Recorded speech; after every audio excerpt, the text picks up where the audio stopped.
Hello everyone, I'm George Taylor from ImagiNERDing, and on this episode we're going to share some new books.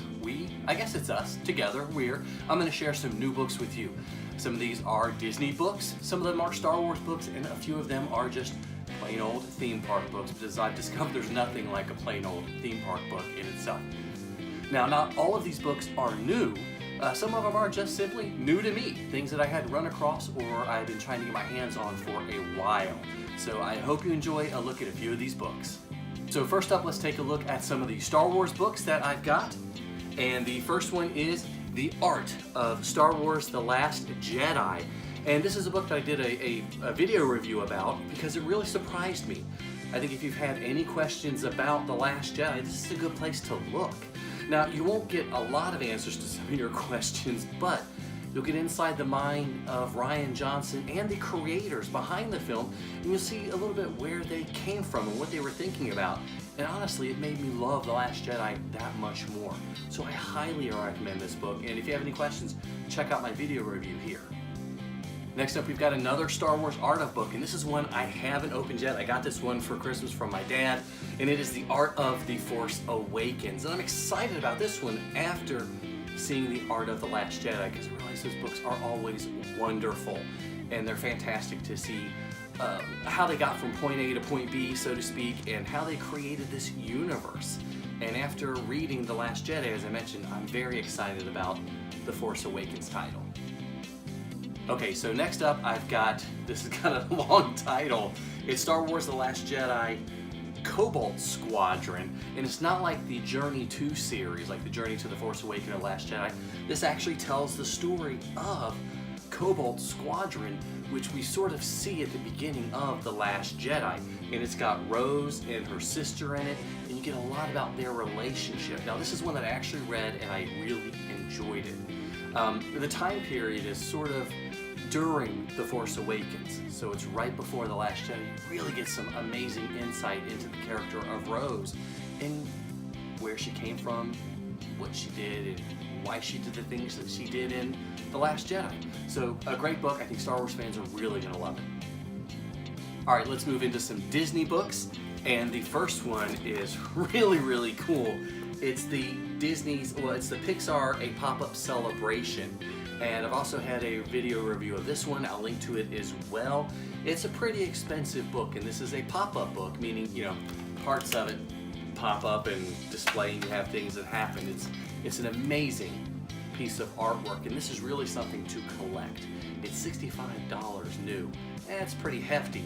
So this isn't something you're going to buy for a child. This is something you're going to add to your collection. I have to say, I'm actually glad I got it. This is really cool.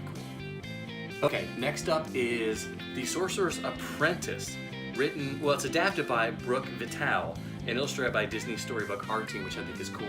And it's a classic Mickey Mouse tale. And this is something that I love that Disney's been doing recently.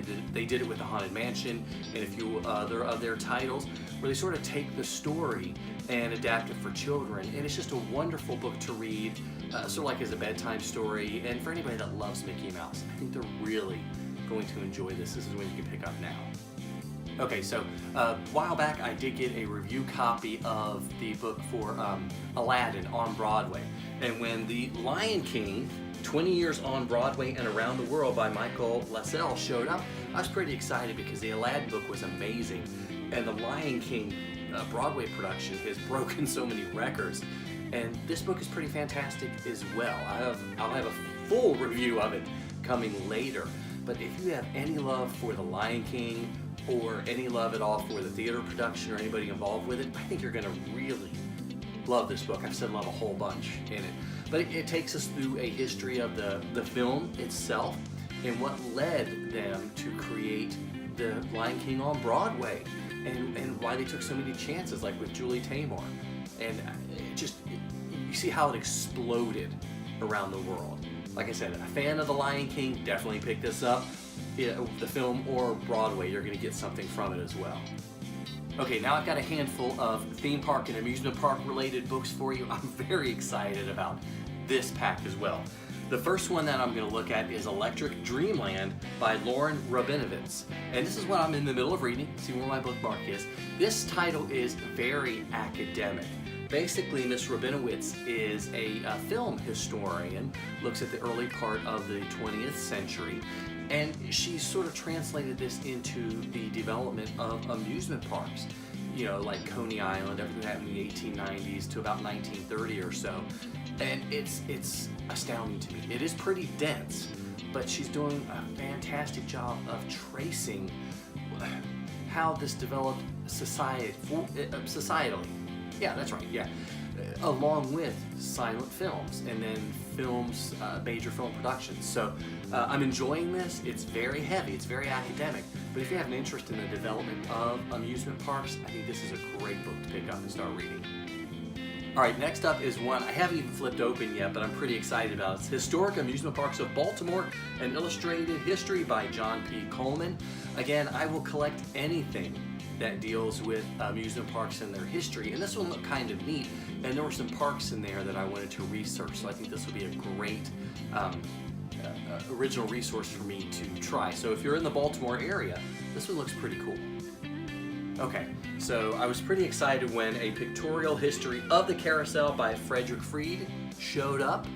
It's a illustrated history of the Carousel. I know, I've repeated myself, but I was not prepared for how amazing this book is and how much it ties into amusement parks and their development and their growth. Because yes, it is about carousels, but it's more about carousel makers and the companies. Like Philadelphia Toboggan Company is featured heavily. You see their growth and their beginnings and how the development of the carousels paralleled their work and their entry into amusement parks, and just how these artworks were created, because they truly are. And I mean, it covers more than just the Americans. It does go over to Europe and that sort of thing, of course, and you get a lot of in-depth history into the beginnings of the Carousel, which is considered the first flat ride ever built. Not too much I can say about this book. I loved it. I thought it was amazing. A fantastic historical document to have in your collection. Even if you're not as interested in carousels as you should be, it's still a wonderful work and helps a lot with historical research. As I said so many times, I love checking out the smaller parks. I love researching the history of different theme parks, and I love running across books. Well, I don't know what to say about this one because I'm kind of sad that the park is gone. I never got to go on it, but my wife got to visit it, and it is Opryland USA by Stephen W. Phillips, forward by Ty Herndon. It's one of the images of modern America from Arcadia Press, and I absolutely love Arcadia Publishing. Absolutely love their works because they're full of photographs, and usually the writers do a great job with their history, and you can really trust them. But this was a park that I wish I would have been able to visit, and again, like I said, I collect everything about theme parks that I can find. Just, you never know when a little bit of information is going to tie into something else. And of course, if you've got a love of Opryland, if you've ever got to visit that location, I think you're going to love this book a lot. Okay, so my final book for this episode is Coney Island, The People's Playground by Michael Immerso. And this is one that I ran across through the index of another book and found something on a Google search results that I had never, a Google Books search result that I'd never seen before. And it was pretty exciting to run across a little tidbit of information that I didn't know about, and I realized I needed to grab this book as far as a historical reference. It is full of photographs and full of great stories, and I can't wait to tear into this. Because, I mean, as you know, Coney Island was sort of the birthplace, not really the first place where we had amusement parks, but it's sort of where it exploded. Sort of equivalent to Disneyland in 1955. Coney Island in the early 1900s was sort of the birth of everything amazing, and I really can't wait to dig into this further to get a lot more information about Coney Island smacked into my brain or something like that. Like I said, this looks amazing, and just from flipping through it, I think it's going to be wonderful. Thank you so much for checking out this video where I shared a whole bunch of books with you about Star Wars, Disney, and other types of amusement parks. As you can see behind me, this is just one of my one or two shelves of my very large book collection. I'm well over 1,100 books now, all about theme parks and amusement parks and Disney and Star Wars and things of that nature. Leave me a comment. Let me know what you thought about the books that I just recently acquired, or if there's a book that you love that you think I should check out, because I'm always on the lookout for a new book about Disney or theme parks or Star Wars. I'd love to know your thoughts. Leave me a comment and let me know.